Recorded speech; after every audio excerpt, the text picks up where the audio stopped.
औज़ुबिल्लाहि मिनश्शैतानिर्रजीम बिस्मिल्लाहिर्रहमानिर्रहीम अस्सलामु अलैकुम वरहमतुल्लाहि वबरकातुहू। सूरह कहफ है मेरे सामने और सूरह कहफ की आयत नंबर 23 है, पारा नंबर 15 है और रुकू नंबर 16 है। आयत नंबर 22 और रुकू नंबर 15 के आखिर में अल्लाह तबारक व तआला ने नबी सल्लल्लाहु अलैहि वसल्लम को कुछ बातें बताते हुए फरमाया कि अहले अरब आपसे, मुशरिकीन मक्का आपसे असहाबे काफ के बारे में पूछ रहे हैं, तो जो चीज़ें आपको कुरान पाक में ज़िक्र कर दी गई हैं उतनी ही उनको बता दें, और उससे ज़्यादा अगर कोई वो पूछते हैं तो आप अपनी तरफ से कोई एक बात भी ना बताएं और उसका जवाब ये दे दें कि अल्लाह तबारक व तआला बेहतर जानता है, ज़्यादा जानता है। और फिर ये भी साथ फरमा दिया कि उनसे गहराई में बातें ना किया करें और ठहरा भी ना करें ज़्यादा उनसे, उनके पास, और ना ही आपने कोई उनसे सवाल पूछना है। अब देखते हैं कि आयत नंबर 23 में अल्लाह तबारक व तआला किन लोगों से खिताब और क्या फरमा रहे हैं। असहाबे काफ का ही जिक्र फरमाते हुए नबी सल्लल्लाहु अलैहि वसल्लम को फरमाया कि ऐ नबी सल्लल्लाहु अलैहि वसल्लम, वला तक़ूलन्ना लिशैइन इन्नी फ़ाइलुन ज़ालिका गदा, कि ये कभी भी ना कहा करें कि मैं ये बात कल बता दूंगा या ये काम कल कर दूंगा। ये बात कभी भी ना कहा करें किसी से बात करते हुए कि ये काम मैं कल बताऊंगा, कल कर दूंगा या कल ये बात बता दूंगा। वजह ये है कि कल का वक्त हमारा होता नहीं है। कल का हमारे पास जो वक्त होता है वो जो गुज़र चुका है, वो हम गुजारा है, वो भी वापस नहीं आता, और जो मौजूदा वक्त है ये हमारे पास है, और अगला एक सेकंड का पता नहीं होता कि अगले सेकंड में हमारी ज़िंदगी भी है या नहीं, और हम बताएंगे कैसे, किस तरह। और मैं तो अक्सर ये कहा करती हूँ कि जो वक्त, जो बात है वो उसी वक्त में पूरी कर लिया करें, अगले वक्त तक कोई ना छोड़े, क्योंकि अगला वक्त आपका नहीं है। यहाँ बहरहाल अल्लाह तबारक व तआला भी फरमा रहे हैं कि अगला वक्त अल्लाह तबारक व तआला का है, आपका नहीं है। और अल्लाह तबारक व तआला मौका दें, चांस दें तो आप वो बात कहें और वो काम करें, याद दिलाए अल्लाह तबारक व तआला तो आप वो काम करें या वो बात कहें। एक बात और भी इसमें बड़ी अहमियत रखती है कि अल्लाह तबारक व तआला ने हर एक इंसान की ज़िंदगी को मैनेज किया हुआ है और एक डिज़ाइन के साथ, एक उसके साथ चल रही होती है, मुकम्मल तौर पे सेटअप किया होता है। और हर वक्त के लिए इंसान समझता है कि वो अपने वक्त का, अपने टाइम का मालिक है। ऐसा नहीं है। अल्लाह तबारक व तआला ने उसके लिए टाइम जो डिसाइड किया हुआ है वो उससे खुद काम ले रहा होता है, और इंसान अपने तौर पे शेड्यूल बना रहा होता है, टाइम टेबल बना रहा होता है। बस इतनी बात होती है कि अल्लाह तबारक व तआला के शेड्यूल के साथ इंसान का शेड्यूल मैच कर रहा होता है अल्लाह की कुदरत से, और इंसान वो काम किए जा रहा होता है। अगर कोई जगह कहीं ऐसी आ जाए कि इंसान का शेड्यूल अल्लाह तबारक व तआला के शेड्यूल से मुवाफिक ना हो, तो फिर उसमें कभी अक्सर देखा जाता है कि वो काम नहीं होता जो हमने सोचा होता है, या जो हम कर रहे होते हैं वो नहीं होता, या बार बार कर रहे होते हैं वो गलत हो रहा होता है, पाया तकमील तक नहीं पहुंच रहा होता। इसका मतलब है कि अल्लाह तबारक व तआला ने जो शेड्यूल किया हुआ है हम उसके ऑपोजिट शेड्यूल कर चुके हैं। ये तो मैं अपनी बात, बहरहाल नबी सल्लल्लाहु अलैहि वसल्लम को अल्लाह तबारक व तआला फरमा रहे हैं कि कभी ये ना कहा करें और कि मैं कल करूँगा या कल बताऊँगा।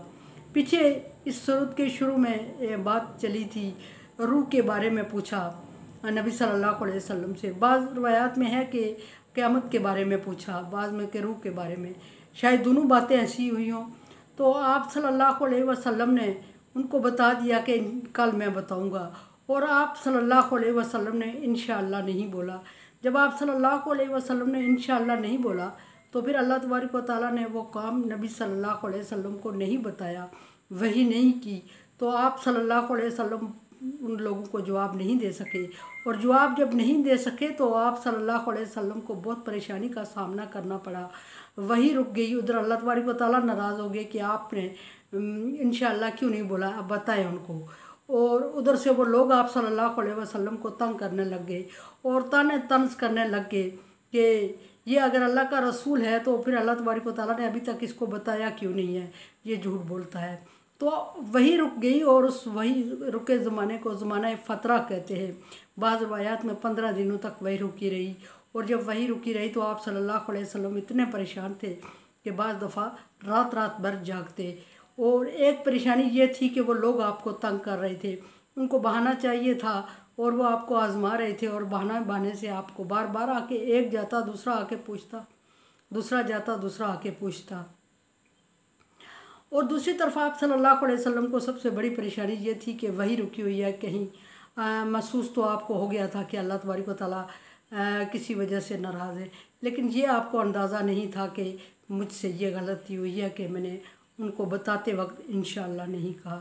फिर जब वही नाज़िल हुई तो अल्लाह तबारक व तआला ने बज़रिया वही नबी सल्लल्लाहु अलैहि वसल्लम को आगाह कर दिया। दोनों ही अम्र रब्बी रूह के बारे में फरमाया कि उनको जवाब दें कि हुआ मिन अम्र रब्बी, ये मेरे रब का हुक्म है। और फिर ये क़यामत के बारे में भी इसी तरह फरमाया कि क़यामत आके रहेगी और अनकरीब हो सकता है कि बहुत करीब हो आपके, इस तरह का जवाब दिया अल्लाह तबारक व तआला ने। लेकिन इन दो जवाबात से पहले अल्लाह तबारक व तआला ने नबी सल्लल्लाहु अलैहि वसल्लम को जो बात फरमाई वो फरमाई कि जब भी कोई बात कहे अगले दिनों के लिए तो इंशाअल्लाह कह दिया करें। अल्लाह तबारक व तआला चाहे तो काम होता है, अल्लाह तबारक व तआला चाहे तो हमें याद रहता है, अल्लाह तबारक व तआला चाहे तो जहन में आती है बात और सच्ची बात और सही बात होती है। अगर अल्लाह तबारक व तआला ना चाहे तो ये काम इतने आसान नहीं होता जिस तरह हम कहते हैं किसी को कि हम कर देंगे। बहरहाल यहाँ मैं अमूमन बात कर रही हूँ आज के दौर की या माहौल की। वहाँ नबी सल्लल्लाहु अलैहि वसल्लम को हुक्म दिया जा रहा है कि ये मत कहा करेंगे कल मैं कर दूंगा, इल्ला अन यशा अल्लाहु, और अगर कहते भी हैं तो साथ ये कहा करें कि इंशाअल्लाह हो जाएगा, कोशिश होगी, इंशाअल्लाह अल्लाह ने चाहा तो ज़रूर होगा। बहरहाल इस तरह के अल्फाज बोल के अल्लाह तबारक व तआला को अल्लाह के साथ शामिल हो जाया करें। अब फरमाया कि वज़्कुर रब्बिका इज़ा नसीता, और जब आप सल्लल्लाहु अलैहि वसल्लम कोई काम भूल जाएं तो फिर अल्लाह तबारक व तआला को कसरत से याद किया करें, क्योंकि बुलाने वाला शैतान होता है। और जब आप अल्लाह तबारक व तआला को कसरत से याद करेंगे तो अल्लाह तबारक व तआला आपको वो काम याद करवा देगा जिसको आप भूले हुए हैं, या अल्लाह तबारक व तआला आपको वो उस बात से आगाह कर देगा जो बात आपको नहीं पता, जिससे के बारे में आपको समझ नहीं है और आपसे सवाल किया जा रहा है, तो अल्लाह तबारक व तआला आपको वो बात याद करवा देंगे। उल आसा आइन, और फिर ये भी कह दिया करें कि आसा आइन यादीना रब्बी, उम्मीद है कि मेरा रब मुझे इस मसले में रहनुमाई करेगा, जिस तरह के आपने पूछा वही सही रहनुमाई करने वाला है। और ये साथ कह दिया करें कि अल्लाह तबारक व तआला कोई रास्ता ज़रूर निकालेगा, वही रास्ता निकालने वाला है। अगर किसी को बहुत मजबूरी में कोई परेशान है और हौसला अफजाई करनी है तो इस तरह का रब्बी लिया अकरबा मिन हाजा रशदा, और ये हदायत और भलाई के ज़्यादा करीब है, ताकि हर काम हदायत और भलाई के करीब हो जाए। और जब कोई काम अल्लाह तबारक व तआला की मकसद, अल्लाह तबारक व तआला की रज़ा, अल्लाह तबारक व तआला की मंशा से होता है तो उसमें हदायत भी होती है, भलाई भी होती है, और अल्लाह तबारक व तआला की मदद भी होती है, और अल्लाह तबारक व तआला की खुशनुदी भी हासिल होती है। तो नबी सल्लल्लाहु अलैहि वसल्लम को कुछ बातें डिटेल चल रही है। पहले असहाब काफ के बारे में कुछ बातें बताएं कि जितना आपको बताया जा रहा है इतना ही उन लोगों से डिस्कस करें, ज़्यादा ना करें, उनके साथ ज़्यादा मिलजुल के बात, घुल मिल के बात ना किया करें, और आपने कोई अपनी तरफ से सवाल नहीं करना। और फिर ये अभी उससे अगले उसूल बता दिए कि उस वक्त से हट के जब कुरैश मक्का और यहूदी आपसे सवालनामा लाए थे आपके लिए, और आपको आजमाइश के लिए पूछ रहे थे कि नबी सल्लल्लाहु अगर आप सच्चे हैं, इल्म वही रखते हैं तो फिर इस तरह हमें ये बताएं तीन बातें, असहाब काफ और खिज़र अलैहिस्सलाम और असहाब काफ, खिज़र अलैहिस्सलाम और ज़ुल्करनैन के बारे में। तो उस वक्त आप सल्लल्लाहु अलैहि वसल्लम को हुक्म हुआ कि ये अपनी तरफ से कोई वाक़या ना और सारी बातें आप सल्लल्लाहु अलैहि वसल्लम को तरीक़ा सिखा के अल्लाह तबारक व तआला ने उस वक्त की बात मुनासबत से तो बात कर दी।